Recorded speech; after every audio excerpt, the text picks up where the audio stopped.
Chapter 14, approaches to staffing. So, businesses, in business, you need to employ workers, especially if your business is expanding. So it means you cannot all do it alone. Yes. You can start your business by doing it all alone. But as soon as you grow, you are expanding, there's need for you to employ workers. So how do you treat your workers? What do you think about your workers? How do you approach them? What do you do with them? What do you think they are to your company? What do you think they are not to your company? Yes. That is what approaches to staffing is about. So let's just go down and say. Approaches to staffing. In some businesses, the owner is the only person working in the organization. However, as the business grows, there's usually a need to employ people to share the workload. Businesses can be divided according to the number of people they employ. For example, using the definition of size of a business in the European Union and many other countries, small business employ between 1 to 49, medium-sized 50 to 249, and large businesses employ 250 people and more. So what they're saying basically is that you can start up your business alone, taking everything, having the workload yourself, bearing all the workload. But as soon as you expand, the workload would be much than what it used to be, and there's need for you to employ workers. So you are a small business if you are employing between 1 to 49. You become a medium-sized business if you are employing from 50 to 249. Then you are a large business. They are employing from 250 and above. That is clear. So they mentioned the biggest companies here, but which that is not where we are going. So we just go down to, we go up again. They said different businesses have different approaches to their staff. Some view staff as assets, while others view them as cost. These approaches might have implications for the levels of productivity. So as a business, it's a business. So the employers, how do they see their staff? Do they see them as assets or they see them as cost? So if they are seeing them as assets, what is the implication? If they are seeing them as cost, then they want to reduce the cost anyway. So what is the implication? Yes, it's like for more the long term, more of the long term. No, if you are seeing your workers as assets, it means you want to treat them well. You wouldn't want to lose them. Yeah. But if you are seeing them as a cost, then you want to reduce it as much as possible. So what are the implications? So start with staff as assets. Staff as an asset. Employers who view their staff as assets will value their employees and have concern for their welfare. Staff will be valued because employers recognize that their efforts will help the business to perform more effectively. Such employers will therefore try to meet the needs of employees. It might involve one. So when you are seeing your staff as an asset, it means you want to take care of their welfare because it is only when they are well, it is only when they are good, it is only when they are happy that would reflect in the operations and productivity of your company. So you want to treat them well. You want to care about what they do, how they live. So that means you are seeing them as an asset. So what will you do as a firm, or what will employers that treat or that see their employees as assets? What are those things that they will do? One, they pay them acceptable remuneration. They pay them fair salary. That's the first thing. Reasonable holiday, sick leave, maternity or paternity leave, and pensions. They pay them, they allow them for holiday, and they give them pensions too. They pay them even for going for vacation. They pay them for that. A safe and comfortable working environment. They make the environment conducive for them.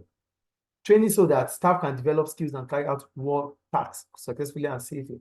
So you wouldn't see training as expensive because you will find that you feel like if you train them, it will reflect in their productivity.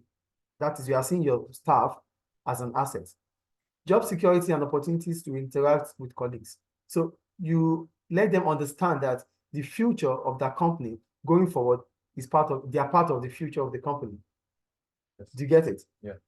And when the employees understand that they are part of the future of the company, that means it's job security. They feel relieved. They know that whatever effort they put into the workplace, it will not go in vain. Recognition and professional relationships. Award them, reward them, embrace them, give them accolade whenever they do better. That is, don't just say, yeah, it's your job, just get it done.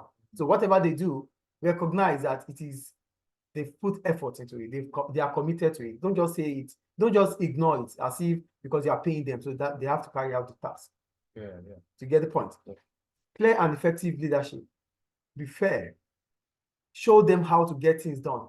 If they are lacking, embrace them. Let them make mistakes, correct them. Show them use leadership quality with them. Don't be a manager on top of them. Be a leader. Be a boss created. Yeah, be a leader. So it means you think more of long term than short term. So whenever they make mistakes, embrace it. Don't penalize them often. Okay. Chances for promotion. Let them understand that when effort is put into it, they will be elevated. They have the opportunity to, to improve their position at workplace. Yes. Opportunities to solve problems, work in teams, and be creative. Allow them freedom to come up with their own initiative. Involve entrepreneurship. Embrace them. Then when they come up with ideas, take it, accept it. Yes. Give them the opportunity to express themselves too. Not always downward, make it upward communication too. Yeah. Is it clear? Yes. That's if you treat your staff as an asset. So what about those that treat their staff as a cost? If employers view their staff as a cost, their focus is likely to be different. Like any other cost, they will try to minimize it wherever possible. This might involve one, paying just the legal national minimum wage. You wouldn't think about benefits. You wouldn't think about bonus. You just want to pay them what they have been paid, you want to pay them what is contractual, what is being in their contract, because this is what they do. So pay them contractually. Yes. Two, using a 0 hours contract. So that means there's no way they have to spend every time doing the job. If they are not doing the job, they're not going to get paid for that. Just a 0 hours contract here. So you only employ them when they are needed. If they are not needed, there's no reason for them to be there. Okay. Do you get it? So you see them as getting the job done, and that's all. If they are not needed, you don't have the reason to call them. So you only want to call them when they are needed, and you don't even you don't have the flexibility to even try to find a way around things for them. Do you get 0 hour contract then? Yeah. Neglecting investment in training, you don't train them. You feel training is so expensive. Using financial incentives to raise productivity, you reward them using piece rates, or you reward them based on what they can do. So you try to motivate them with money. Providing minimum legal employee rights in relation to sick leave, holiday pay, and working conditions. So you don't want to go extra mile. So what is being required of them, and what is being required of you to pay for sick leave or for whatever it is what you want to pay. You don't even want to consider the nature of their sickness. Maybe it's going to involve more cash than what you are going to give to them. That's their welfare. You don't care about their welfare. Using cheap and inferior recruitment methods. There's one before that. Having penalties for employees who are late and break rules. etc. and who incur costs for the business. So when they are late, you just want, anytime they are just late, just want to reduce their salary, you just want to cut their wages. It's like just waiting for that moment. That moment to come. And you don't even want to think that, oh, this person is just going to be late for the first time.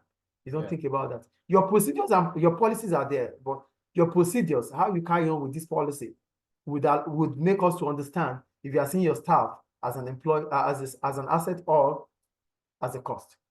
Do you get it? Using cheap and inferior recruitment methods instead of you to go through the normal procedures when you are recruiting. You just want to employ whoever you can employ to just fit in the position. You don't want to think if they have the quality or the skills necessary. You just want to employ them. A lot of schools does that. They just want to employ people, teachers, and they don't care if the teacher is having that quality or qualification, but they just want to make sure that the position is filled. That's it. Yeah. So that is when you treat your staff as a cost. Is it clear? Yes. This approach might lower employment costs, but it may also be a false economy. This is because productivity might be lower due to poor motivation. Staff turnover and rates of absence may also be higher. And that's it. When you use, okay, let me just finish. And there may be more conflict between staff and management. Treating staff as cost may leave workers feeling exploited, neglected, stressed, and unhappy in their work. So when you treat your staff, when you see your staff as cost, you want to minimize it as much as possible. Yes, go ahead with it. It reduces your cost. But what is the implication? Productivity will fall, staff turnover will increase, workers feel unsecured. And at the end of it all, the business will lose out because the outputs that the business will be seeing will be poor in terms of quality. Is it clear? Yeah. Any question about staff as a cost and staff as an asset? No. Clear. Okay. We'll go to flexible workforce, I think.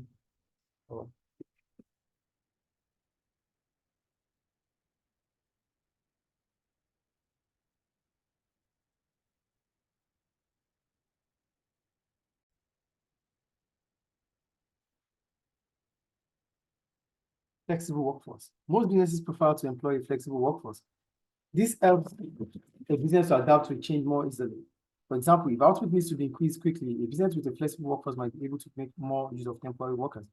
Businesses can increase the flexibility of their workforce using a number of methods. So when we talk about flexible workforce, we talk about workers that can adjust to whatever change that might occur within the business. These are what we call flexible workforce.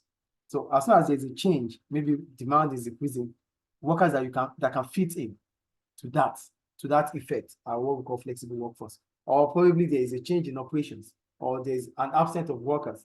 Some workers are absent. So any worker that can, a flexible workforce will be able to fit in for the absence. That's why we call them flexible workforce. So how will a business increase the flexibility of its workforce? Number one, multi-skilling. Multi-skilling is a term used to describe the process of enhancing the skills of employees. It is argued that given individuals the skills and responsibility to deal with a greater variety of issues, we allow a business to respond more quickly and effectively to problems. So, for example, receptionists might have been trained to pass on calls to other people in the business. Multi-skilling this job would mean that the receptionist now deal with more straightforward inquiries in him or herself. This would result in a quicker response to the customer's inquiry. It would also free up time for other people to work on more demanding activities. Certain motivation theories suggest that giving individuals more skills and responsibilities can improve their work performance. A criticism of multi-skilling is that individuals are only given more skills so that they are expected to work harder without any extra pay. Problems will also result if workers are not trained adequately for their new roles. What they are saying about multi-skilling? Multi-skilling means you are able to carry on different tasks at any point in time. This means you have other skills that is out of your responsibility, that is out of your function. But doing this means that your employer would be able to put other people to do other things instead of wasting time on that thing. So that means you can do two things or two or more things instead of employing someone to carry out another function, which you can do. So you being able to do that makes you to be multi-skilled.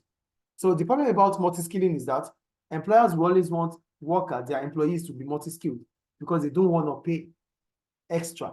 They don't want to employ another worker to carry on that task, and at the same time, they would not want to compensate those employees carrying out that task. So employers give more tasks, more responsibilities to employees, not because they want to reward them. Rather, they want to reward them and they don't want to employ new workers to get the job done. Yeah, they feel it is cost effective, but that means they are seeing their employees like cost. You give them more responsibility, which is one of the theories of motivation. Yes, because when you give employees more tasks to perform, it increases their job satisfaction. But they need to be rewarded according to Frederick Taylor. People should be paid for more day job, should be paid with more day pay, should be rewarded with more pay. So the work done today must be rewarded for today. So if you are giving them more tasks and more responsibility to enable them to ensure that they are multi-skilled, you have to reward them accordingly to, not just allow them to carry on the task. And you keep the financials yourself, you keep the revenue, you keep the profits yourself without rewarding them. Yes. So I think you understand the point here. The point is multi-skilling is good because it increases the time, it reduces the time of response. It makes workers to be more productive. Job satisfaction will come about that. But the problem is that employers do not want to pay. They don't want to reward staff that are multi-skilled. Yes. Which is not good. That demotivates them. Yes. Clear.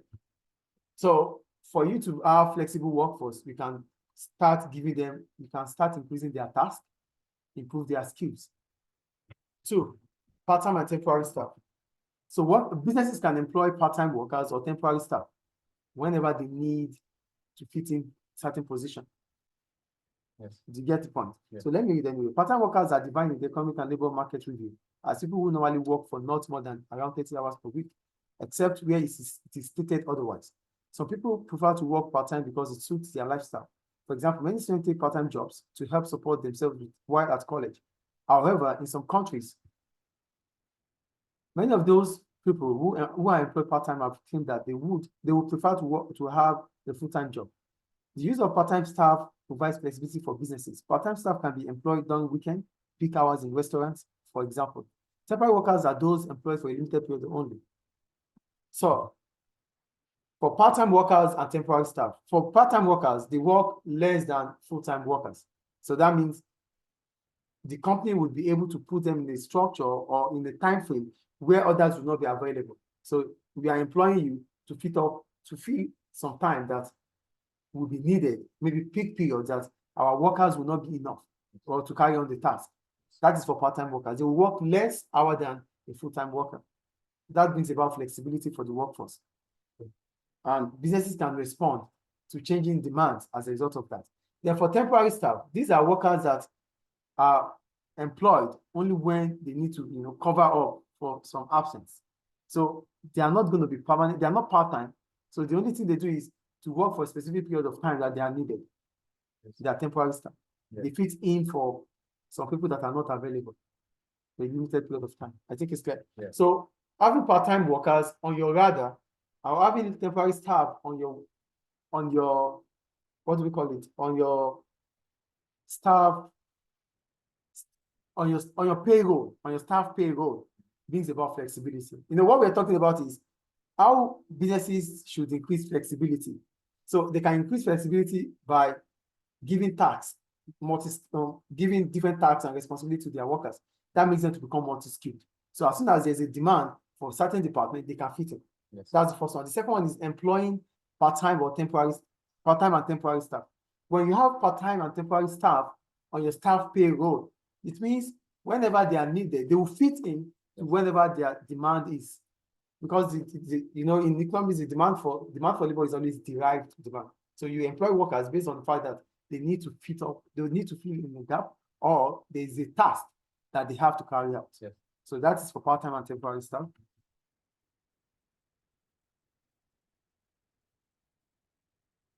So for 0-hour contract, in some countries, people are employed on 0-hour contract. These are also known as casual contracts and are usually offered for piece work or on-call work. 0-hour contracts mean that workers are on call to work when the employer needs them. I told you earlier. So you only employ them when there is need, and you don't owe them any duty to call them when there is no work. It is only you that can call them. They can't force themselves to you. So when there's no job, it's not your duty to find job for them. Do you understand what 0 hours is here? Yes. So 0-hour contracts means that workers are on call to work when the employer needs them. So you only call them when there's need for their job. There's a need for them. Employers do not have to give them work. So it's not our duty to find job for you. And it is also in your own side not to answer. We might call you and you feel like not answering us. There's nothing we could do about it. Do you understand 0 hours here? Yes.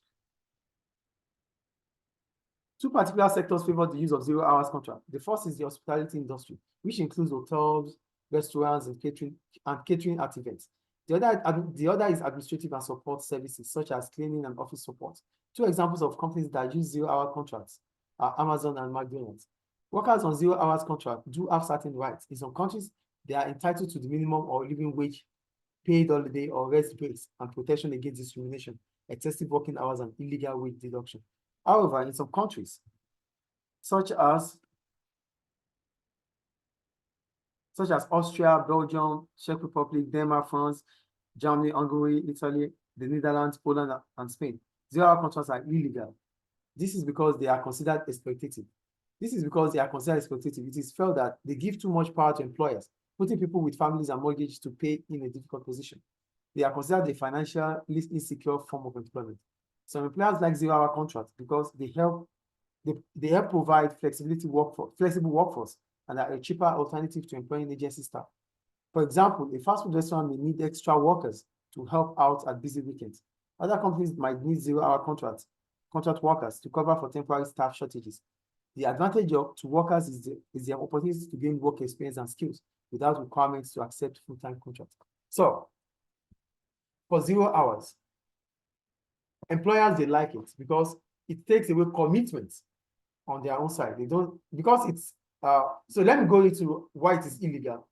They see it as illegal. In these countries, they see it as illegal because they feel like it's exploiting workers. You use them and you dump them anytime you feel like.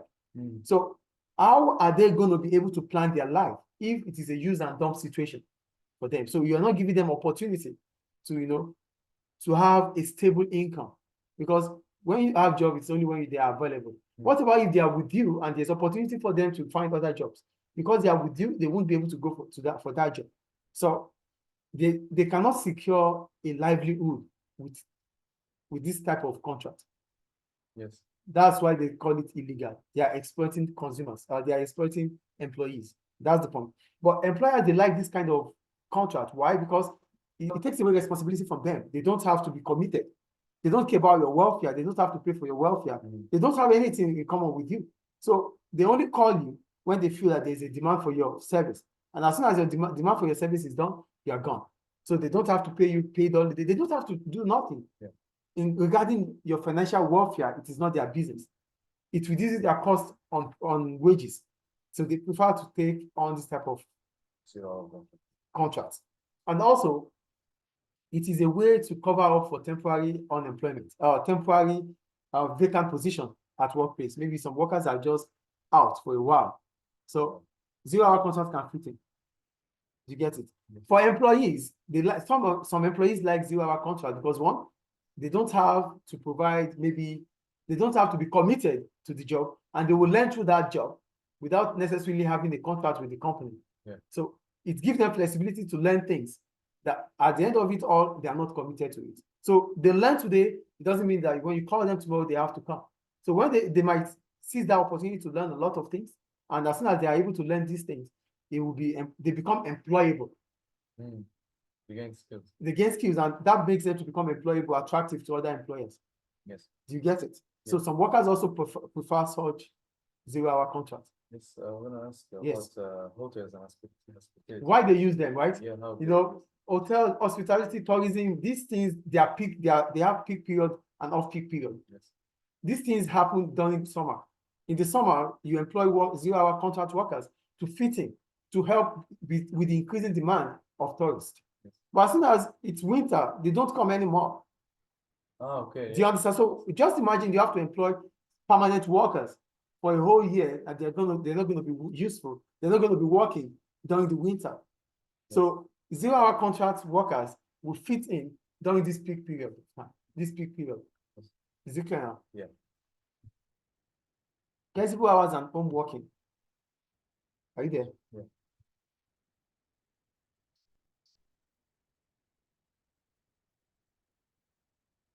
Flexible hours and home working. The workforce is more flexible if staff work flexible hours. However, this is another method or approach that employers can use to have flexible workforce.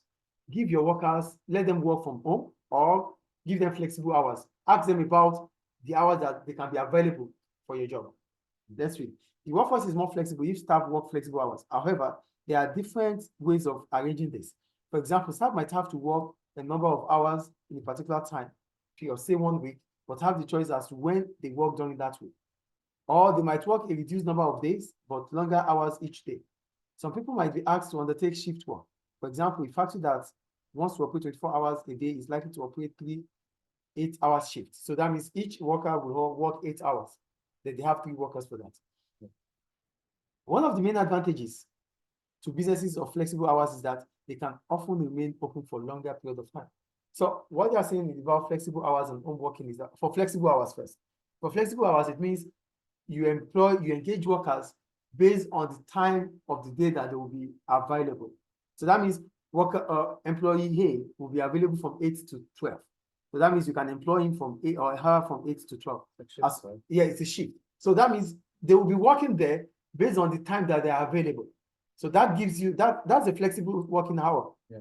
I think the point is clear. Yes. And the advantage about it is that it allows the company to be able to work longer period, maybe 24 hours, because you're going to employ workers based on the time they are free to work with you. Yes. When they are free from other jobs, so they are there with you. Yes. That's for flexible work hour. Then home workers. Here we're talking about workers that they work from home. You know, instead of taking time to maybe transportation, congestion, all these things, they are able to do the job from home. And that reduces the hours they have to spend on the road before they get to workplace. So let's read anyway. A wide range of people might be classified as home workers. They include farmers, shop owners, writers, musicians, telesales people, hotel owners, and software designers. They may be full-time or part-time. I may also be self-employed. Some people prefer to work at home because it suits their lifestyle. It also reduces traveling time to and from work. Nurses benefit from home working because certain costs such as office space, equipment, eating, lighting might be reduced. There will also be fewer problems with staff absence and less disruption due to bad weather and transport delays. However, there may be communication problems if staff cannot be contacted, and it is more difficult to monitor the quality and quantity of work undertaken. So, the advantages of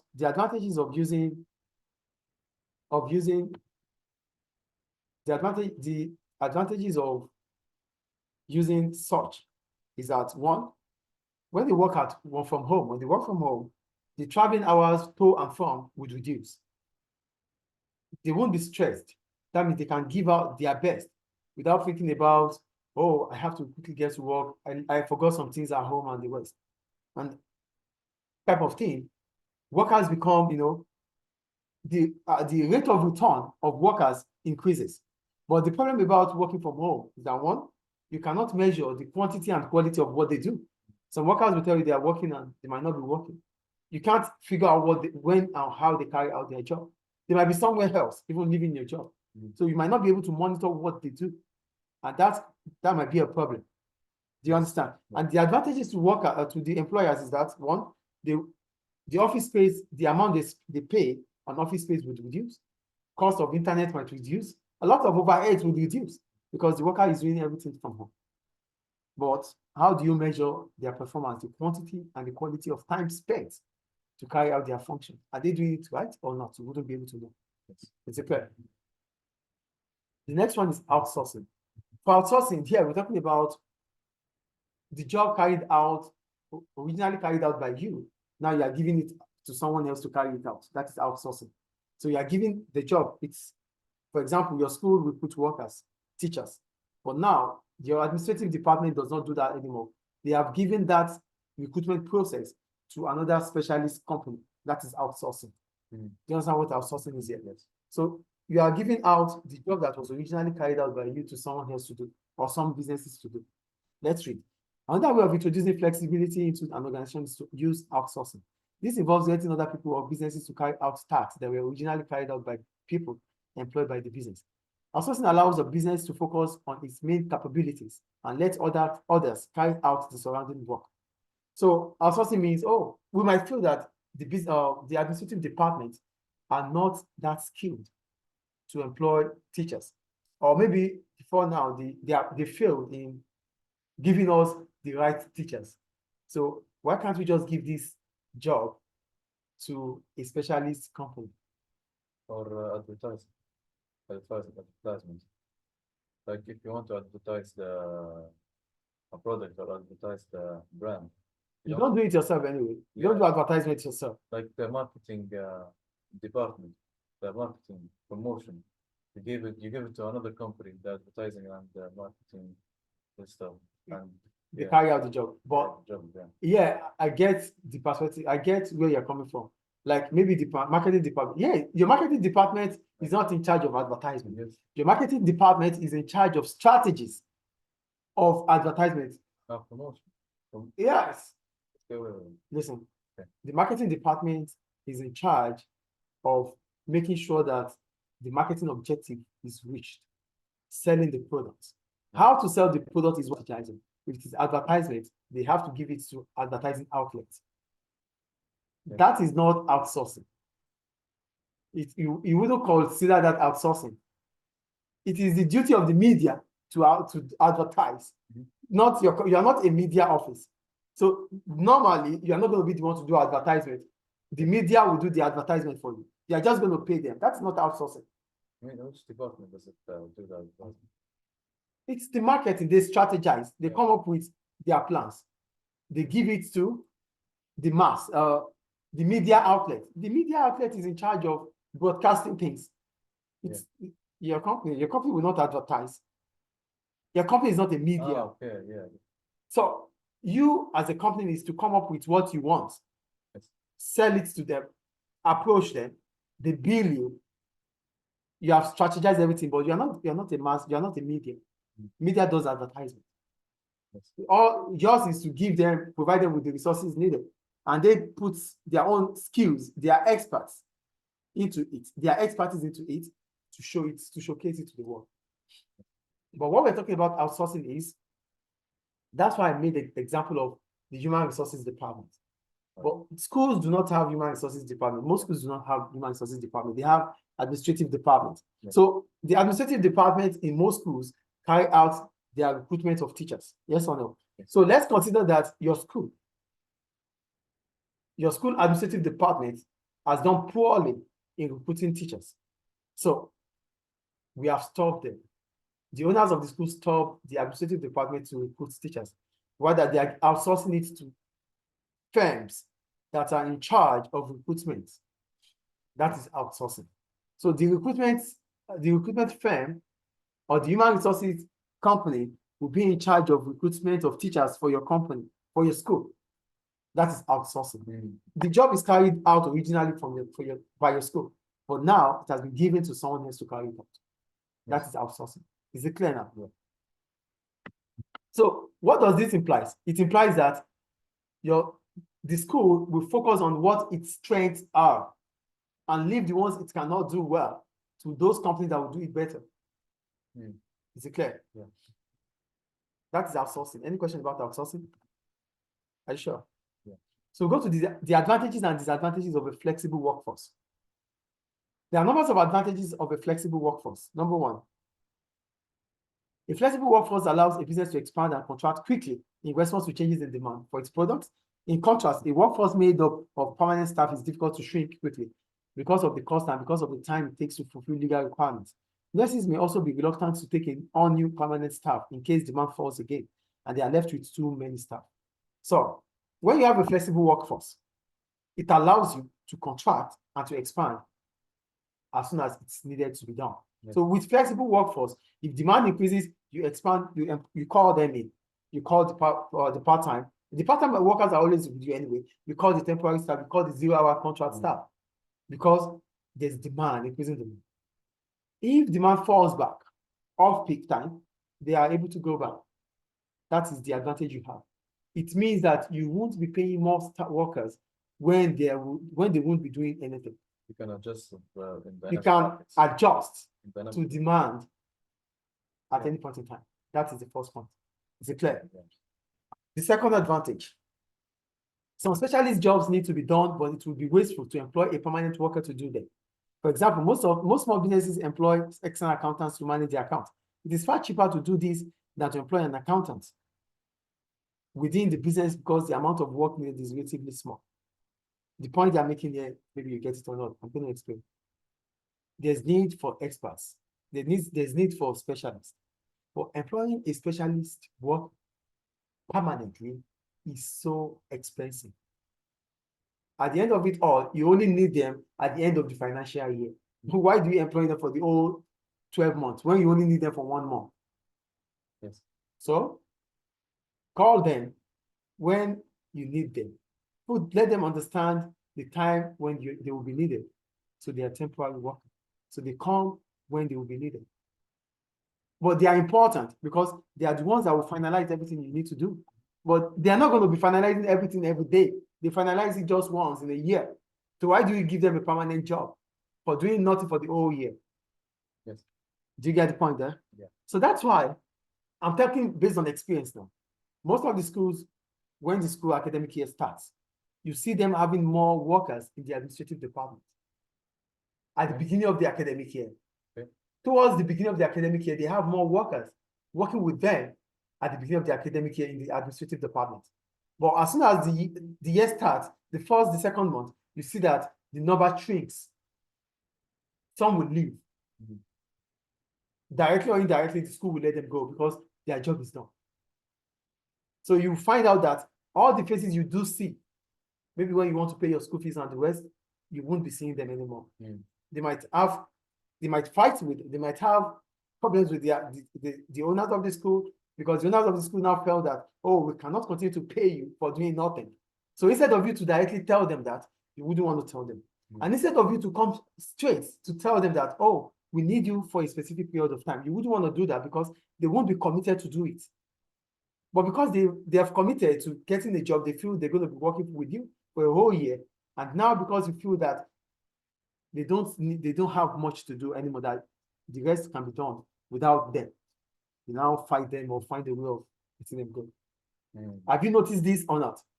Yeah. I'm talking from experience. So if at the beginning of the academic year you have 10 administrative workers, trust me, before the first 2 months, they would have reduced to 7 or 6. At most, maybe 5. Yes. Directly or indirectly, they would leave. They know the schools, the owners know how to let them go. Yes. Is it clear? Yeah. Well, that is an advantage to them because it reduces their costs. Yeah. Yeah. So the third one, in some cases, temporary staff or subcontractors are cheaper to employ than permanent staff. For example, a business may not offer certain benefits to certain staff, although it must be careful not to break the law. In some countries, if the temporary staff are treated as self-employed or subcontractors, the business may also be able to save on national insurance contribution. It is not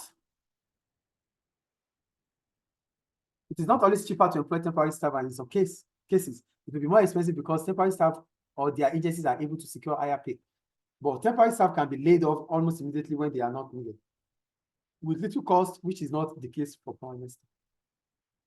It is sometimes cheaper to employ flexible workers, temporary staff, because they will be employed based on what they have to do.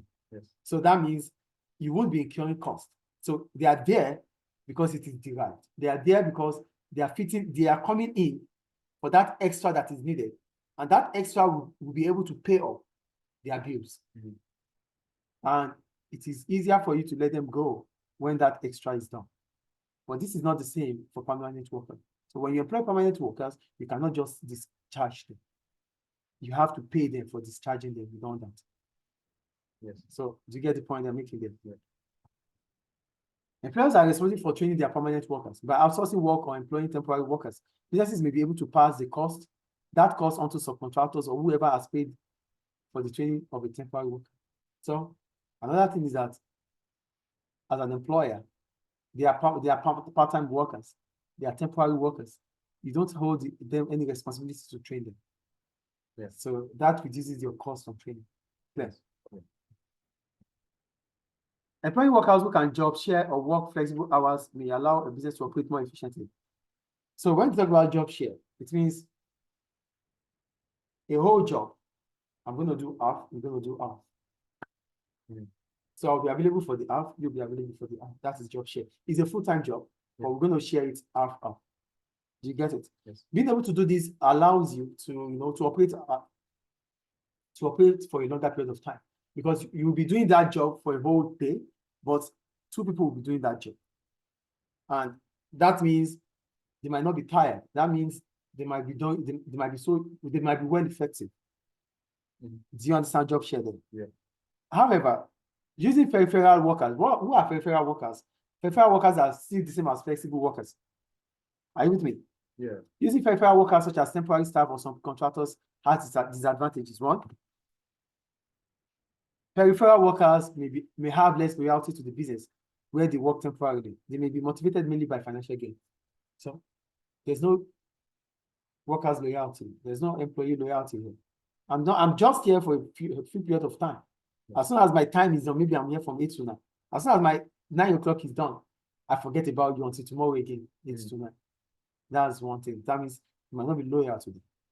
Okay. Yes. Some businesses have found that their outsourced work has been of poor quality, damaging their reputation with customers. The peripheral workers move on and do not have to take responsibility for the poor work, but the business may have lost customers as a result. So for peripheral workers, whatever happens to your company, it's not their business. They do their job, and if the chips are down, you are on your home. They go. And if you're not giving them the job again, they get somewhere else. So they don't care. They are not committed to the growth because they don't care whatever happens to your business. That is the problem, though. 3, communication. They are peripheral workers. You might need to call them at any point in time, and they're not always available. So there's always information gap. They're always out of reach whenever, especially when you need them most.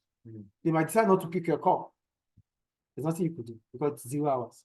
Yes. So if they choose not to pick your call, then you become vulnerable because you wouldn't have any other chance. Do you get the point there? Yeah. Temporary staff can be excellent, well qualified, and highly motivated. But equally, some temporary, there's one, okay, thank you. Okay, employing temporary workers can be a costly process. For example, a business may put a piece of work out to tender to a subcontractor. You might get the lowest price as a result, but the efficiency gains from putting it out to tender rather than hiring core permanent staff to do the job might be more than outweighed by the cost of the tender process itself. Here, when you employ temporary workers, you give them a strategic job to do. Yes. They do the job. The next time you have to call them to do the job again. You continue to pay them for that strategic job. Strategic job. This job, why can't you give it to your workers? Because it is technical. Giving it to your workers, it keeps you're not exposing it to third party. So your workers carry on these tasks every now and then, and you don't have to pay some workers that they don't even care. They might tomorrow sell you out. Do you understand? Yes. You are exposing strategic operations to temporary workers. Why can't you let your permanent workers, or why can't you employ them permanently to carry out these tasks? Yes. Do you understand? But the point is, employing them permanently to carry out the tasks is expensive too. But because you are exposing your operations to temporary workers, that might be detrimental. Yeah. Yeah. You might even go to your competitors. So. Yeah, and sell you out. That's what I say. They sell you out. Yeah. Temporary staff can be excellent, well qualified, and that's where we are now, right? Temporary staff can be excellent, well qualified, and highly motivated. But equally, some temporary staff are simply workers who have found it difficult to hold down a permanent job. When employing temporary staff, there is no guarantee that they will perform their job as well as permanent members of staff. They are temporary workers. Maybe, yeah, they might have the skills, the qualification, but why are they not always getting permanent job? What's the point? What's the problem they have not securing a permanent job? Have you ever thought about that? So maybe they are not consistent in terms of their operation. That is why they prefer or they are unable to get a permanent job. Yes. So that is a problem. So you need to understand why they are temporary, why they are part-time. You need to understand why they choose to be part-time workers. Is it because they lack consistency? You wouldn't know. You need to know. You need to find out. Yeah. Fair. Too many peripheral workers employed alongside core workers can cause demotivation among the core workers. Core workers may want to be part of a stable team to form relationships and fulfill some of their high order needs. Constant turnover of peripheral workers may lead to core workers feeling unsettled. When today I have to deal with different peripheral workers, and tomorrow again, new ones are coming. After tomorrow, I'm going to see other faces. So how do I form a relationship with these people? They are not permanent.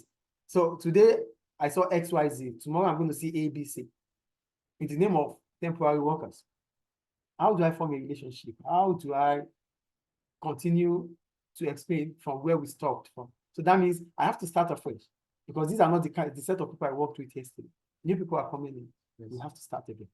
So you continue to start over and over again. This disturbs you, this distracts you, this demotivates you as a permanent worker.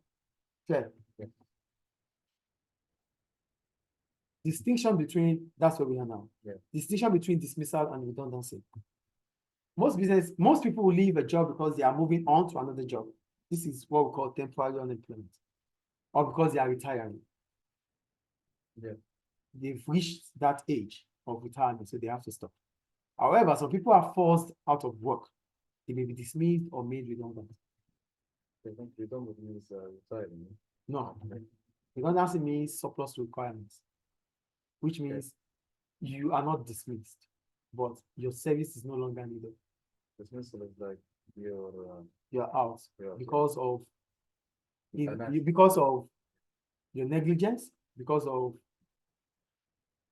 acting against what is being contractually accepted, or because you're acting against the policy of the company. Yeah. So we go dismissal. Employees may be dismissed for a number of reasons. This may be for unfair reasons, such as joining the trade union. If an employment tribunal finds that the person has been dismissed unfairly, it has the power to restore the employee to their former position. There are legal reasons, however, for dismissing an employee. These may include misconduct or because an employee is incapable of doing a job. A period of notice is required, but the length will vary depending on how long the employee has worked for the business. Dismissal. If it is unfair dismissal, the trade union can fight for you, or the employment tribunal can fight for you, and you'll be reinstated. That is if it is not justified. But if you have been dismissed fairly based on misconduct or your attitude towards the job, or they find out that you are not qualified to carry out the job, this is fair dismissal. There's nothing you could do about it. That is dismissal. Fair. Yes. Redundancy. Redundancy means an individual is surplus to requirements. It's a legal way of dismissing the employee. Okay. But here, what it means is that, oh, in this department we have 7 people, but this task can be done by 3 people. So most of the time, the redundancy occurs during integration, when 2 or more companies join together. Those departments will join too. Then you'll be having more people in each department. So some people will be made redundant. You get it? Yes. This is where there is insufficient or no work for the employee to do. That's surplus to requirements. They also need to meet, okay, yeah. This is, okay, in some countries, employees are entitled to redundancy or severance payment by law. They also need to meet employment not to be self-employed. In some countries, there will be exemptions from this law. For example, members of the armed forces may not be covered, or those over the age of retirement. Such laws are likely to vary between different countries. Workers are most likely to be made redundant during the recession or when the business is struggling due to external factors.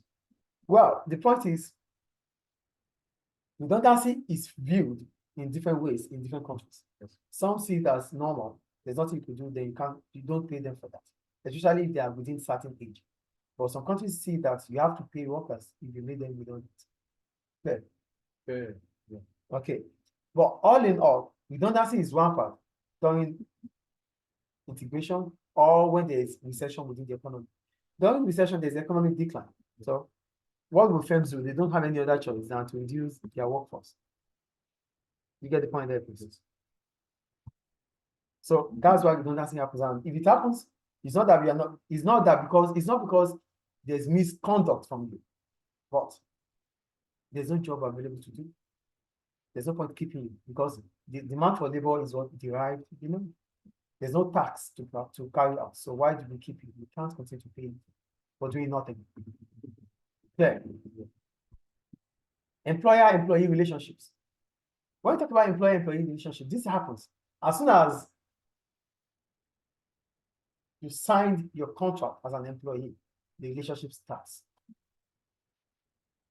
Are you with me? Let's read anyway. When someone gets a job, the relationship begins between the employer and the employee, the employer and the employer. The quality of this relationship is important because it has an impact on the welfare of the employee and the performance of the business. If the relationship develops positively, employees will be relatively happy in their work, motivated and productive. As a result, the business should enjoy an adaptable and cooperative workforce and high levels of skills and output. However, a relationship between employee and employers can be difficult. This is because the objective of the two groups are sometimes in conflict. For instance, over the following, before we go down. Like I said earlier, the relationship between employers and employees starts from that day you have been employed. If your relationship is cordial, positive, it is good for both the employer and the employee. For the employee, he will be motivated, or should be motivated. He will be happy. There will be just job satisfaction. He would always want to come to work. He would see the job as part of his or her life. Productivity will increase. On the side of the employer will be having workers that are motivated. The employer will be having workers that are creative, workers that are innovative, workers that can increase profitability. But if the relationship goes sour, then there's a problem. Because at that point in time, productivity will fall. Employees there will be increase in absenteeism. Staff turnover will increase. Profitability will fall. Inefficiency will start increasing. Why would this happen? This always happens because there's always disagreement between the objectives of employees, or the interests of employees, and the interests or objectives of employers. There's always conflict of interest. So when there's conflict of interest, there will be disagreement, then the opposite will happen.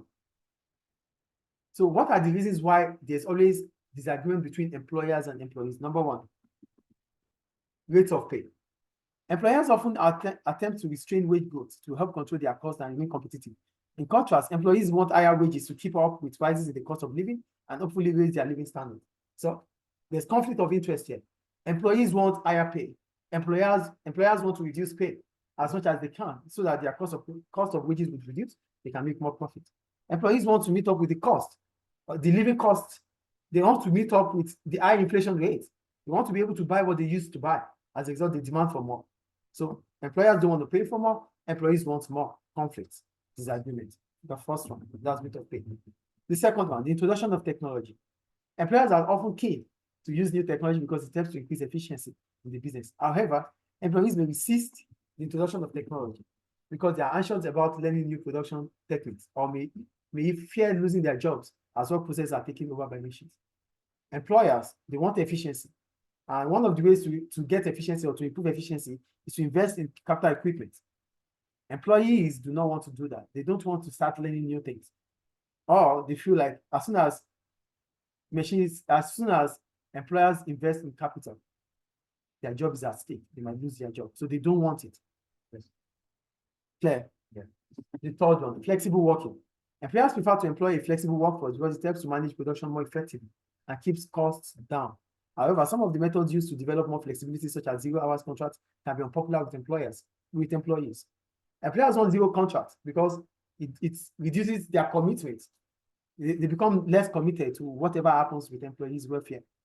But employees do not like it because it means that they cannot have a stable income. They don't want such thing. They want committed work. They want committed employers too. They want job security. And they can't get job security with 0 hours. Is it clear? Yes. Another reason why employees and employers are always at loggerhead or disagreement or conflict is based on working condition. Employees want conducive environment, conducive working environment. Okay. But conducive working environment comes at a cost. Employers do not want to do that. They don't want to give you all the resources needed because it is too expensive to get all these things. Health and safety is important, yes, but to abide with health and safety laws, you have to pay more. This reduces their profitability. They don't want to do that. Individual approach. I think that point is clear. Yeah. Individual approach. An increasing number of employers develop relationship with employees at an individual level. This means that terms of employment and disagreement are settled through negotiation between an individual employee and the representative of the employer. In a small business, the employer representative is likely to be the owner. In a large business, it could be a manager, perhaps from the human resources department.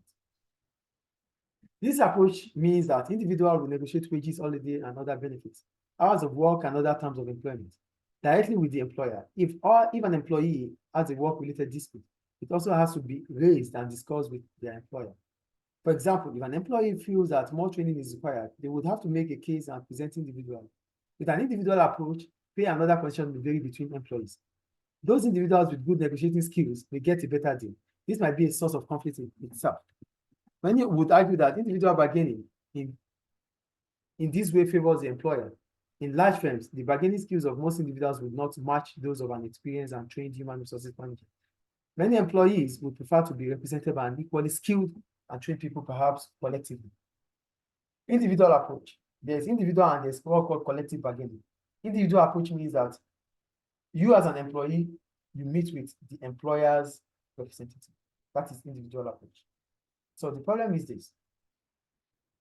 As an individual, if you lack the skills, negotiating skills, the employers, they will exploit you because you are weak in negotiation. So it becomes a gain for them, which you're not going to be happy with. But employees that have that skills to negotiate, they win over. So they win more.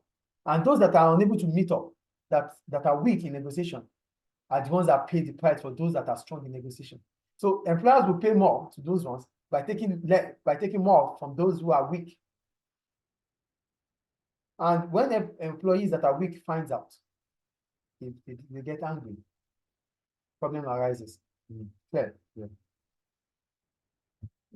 Then collective bargaining. Here, so at the end of it all, because I know I'm weak in negotiation, I would rather want someone who is skilled, who can meet, who can measure with you at the same level, represent. Fair. Yes. Collective bargaining. Here, your representative will meet with your employers. You get it? It is not individual now.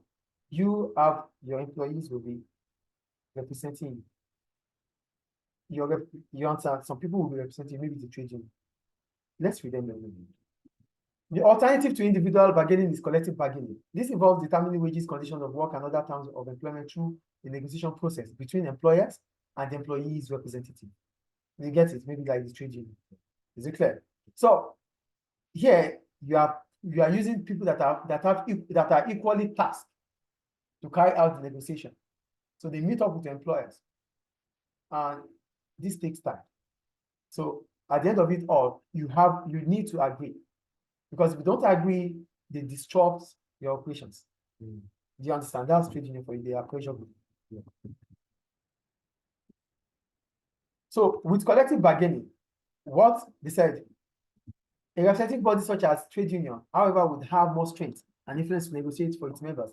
Without such a bargaining process, employers and managers will be able to set wages and conditions without taking into account the interests of employees. Without you having a strong representative, employers would exploit you.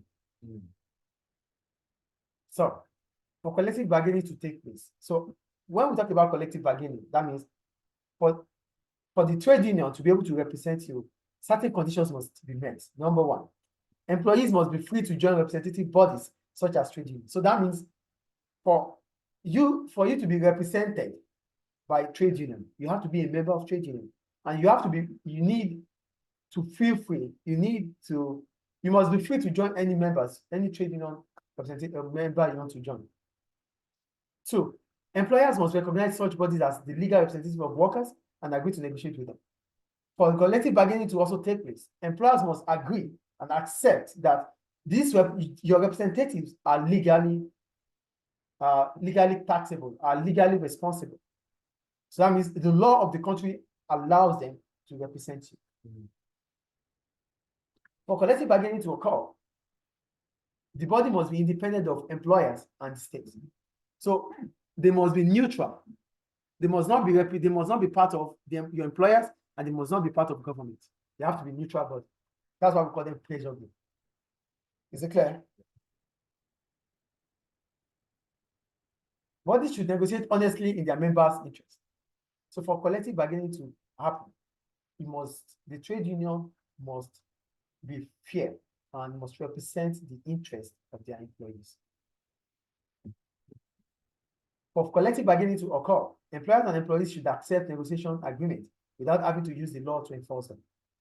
We must both agree that at the end of it all, whatever happens will not take them to court. Okay. So, is it clear? Bargaining between employers and employee representatives has often led to conflict in the past. A failure to reach agreement may result in what we call industrial action. For industrial action, we're talking about putting a halt, stopping production. Strike is an example of industrial action. okay. Work to rule there are different examples of industrial action. We have work to rule, sit out.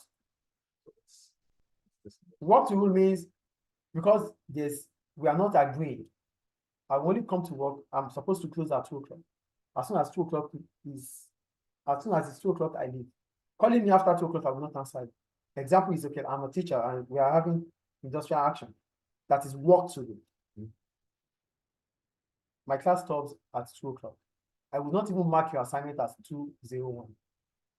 Yeah. Work to do. Sit out. Sit out means I will be present at work doing nothing.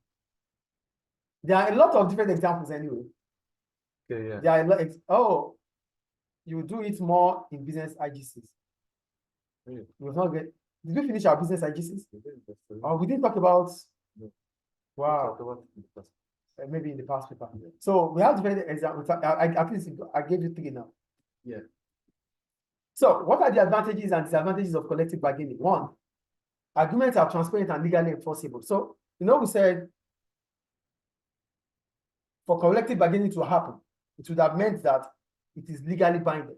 So that means whatever happens in during collective bargaining, it is legally enforceable. So whatever the result is, both parties must enforce it. They must carry it out.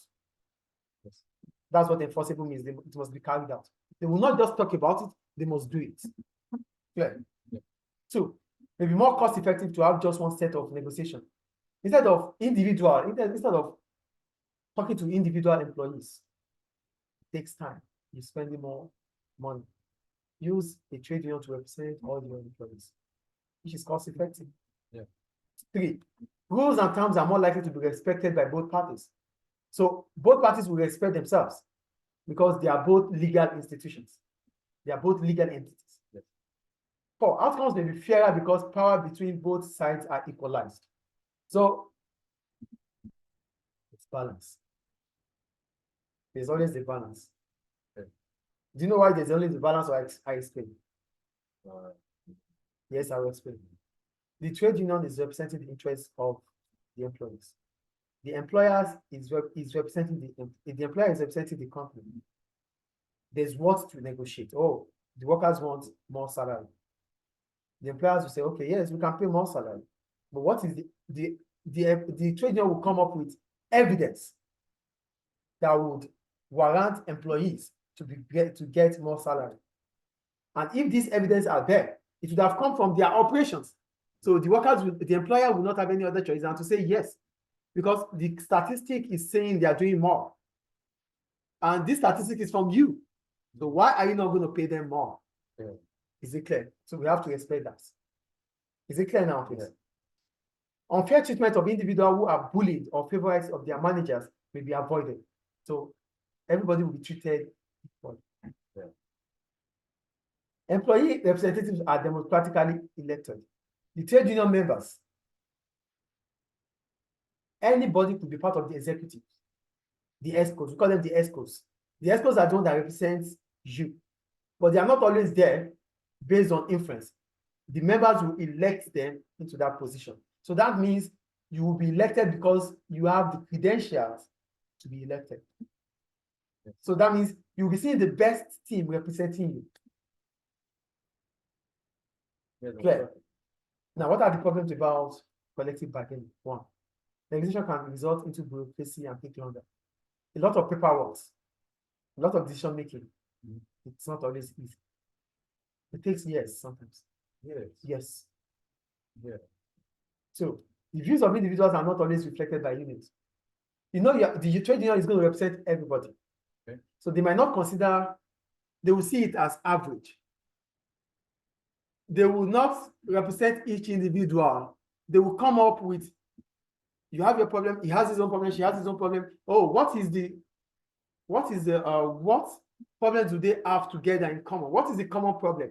So they discuss the common problem mostly. Yeah. And the common problem might not be my problem. So they might not represent your full interest. Okay, yes. Do you think so or not? Yeah. Do you get it or not? Yeah, yeah. The third one, negotiation costs can be high. Excuse me, negotiation costs can be high and are usually met by businesses. Whatever time they spend negotiating, the employers will be the one in charge of the payments to take care of the expenses. Okay, first. The employers, yes. They are coming to you. You are inviting them to your company. Ah, okay. So yeah. Yeah. You pay for it. You pay for it. Yeah. A failure to agree can have serious consequences, strike action. Others may feel their freedom to manage is compromised. When we cannot decide, when every now and then we want to take decision, we have to meet with your trade union members, with your trade union representatives. That means we are not the one in charge of our company anymore. So it is what they say that we have to do. They feel that they don't have power over their company anymore, because the trade union will influence decision. You get it? Yeah. Any question about collective bargaining? It's finished. Oh. And the time is up. So we're going to recruitment selection and training in the next class.